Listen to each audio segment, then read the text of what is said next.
Fala pessoal, tudo bom? Bom dia, boa tarde, boa noite para vocês. Aqui é o professor Bruno Clemente e daremos então continuidade aos nossos estudos sobre redes de computadores, tá bom? Eu vou compartilhar meu material com vocês novamente para que a gente possa dar andamento ao que estávamos falando.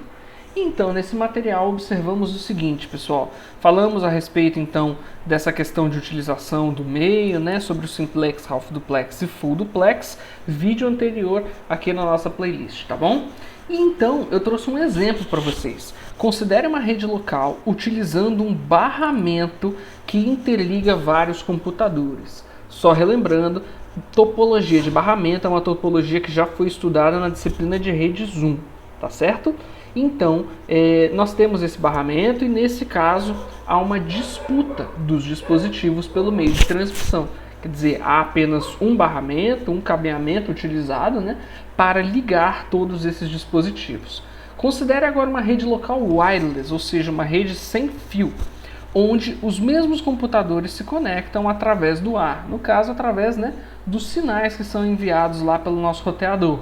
Neste novo cenário, também há uma disputa dos dispositivos por este outro meio de transmissão, e o controle do acesso é o responsável por gerenciar essas solicitações. Nesse primeiro ciclo, nós estudaremos apenas o primeiro dos 3 tipos de protocolo de controle de acesso ao meio, tá bom? Que no caso são os protocolos de acesso particionado. Ao longo do semestre falaremos sobre os protocolos de acesso aleatório e os protocolos de acesso ordenado, tá bom? Aqui tem algumas observações importantes então. Em protocolos de acesso particionado, o meio de transmissão é dividido utilizando multiplexação, ou por frequência ou por tempo, evitando completamente a colisão, porque cada estação transmite sem interferir a transmissão dos demais. Isso é muito importante, é por isso que eu estou trazendo esse destaque para vocês. Não lerei esses dois. Quando falarmos disso no próximo momento, faremos a leitura. Por enquanto, vamos focar nos nossos protocolos de acesso particionado. O que isso quer dizer, então? De novo, o que é particionar? É quebrar em partes. E nós estamos quebrando em partes ou por frequência ou por tempo, evitando completamente a colisão. Quer dizer, se a gente não estiver utilizando no mesmo tempo, ou se estivermos em frequências muito diferentes, nunca há conflito. Onde haverá conflito? Se estivermos no mesmo ponto. Mas se estivermos em pontos muito diferentes, esse conflito vai ser completamente evitado. Outra coisa, em tempos diferentes. Se primeiro esse passa e depois esse passa, não há conflito. Mas há o conflito se eles tentam passar ao mesmo tempo. Então essa é a lógica por trás desses protocolos particionados. E o primeiro que estudaremos então é esse camarada conhecido como FDMA.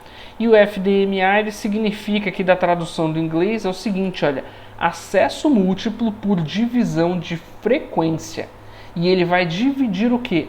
A largura total de banda em faixas menores, ou seja, ele pega todo o espectro de frequência lá que pode ser utilizado e ele quebra em pequenas faixas de igual tamanho.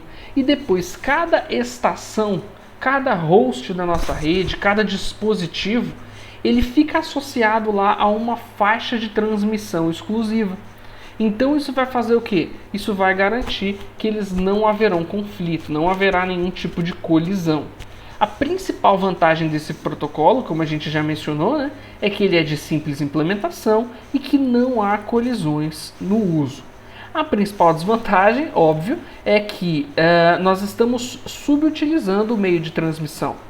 Se você tem uma estação que está ociosa, isso não importa, porque ela já tem uma faixa para ela, então ninguém mais poderá utilizar a faixa que está destinada a ela. Esse espaço, essa frequência, ela vai ficar reservada, essa faixa de transmissão, né, apenas para aquele dispositivo, mesmo que o dispositivo não esteja em uso. Tudo bem? Então esse é um exemplo, um dos vários exemplos, né? A questão da desvantagem também, outra, é a questão da limitação do número máximo de estações. Se eu tenho que pegar lá a frequência inteira e fazer divisões em tamanhos iguais, então nós temos um número finito, beleza? E precisamos, outra coisa importante, cadastrar com antecedência o número de canais, as frequências e os dispositivos, tá bom? E por último, devemos destacar que o FDMA não atende a transmissões que necessitem diferentes taxas de transmissão, uma vez de que a largura precisa ser pré-definida. Não é permitido, não é possível, não é que não é permitido, não dá, é fisicamente impossível, né, de aceitar diferentes taxas de transmissão, porque isso tem que ser pré-definido. Então, se é definido com antecedência, eu não posso receber coisas que estão ali sendo alteradas na hora, tá bom? Então, um exemplo aí comum do FDMA é a utilização em transmissões de satélite e também na telefonia móvel celular, tá? Embora a telefonia móvel celular, a gente tem tido uma série de avanços tecnológicos, a gente mencionará nos próximos vídeos. Tudo bem? Então essa é a primeira que eu gostaria de apresentar para vocês, esse primeiro protocolo, né, de particionamento. E agora nos próximos vídeos eu falarei sobre os outros dois que conversaremos, tá bom? Então espero que tenham entendido. Se ficarem com dúvidas, fiquem à vontade para colocar então aqui na seção dos comentários, né? Ou entrar em contato diretamente comigo. Espero que tenham entendido. Procurem se tiverem qualquer dúvida e é isso aí. Bom dia, boa tarde, boa noite para vocês, gente. Até mais.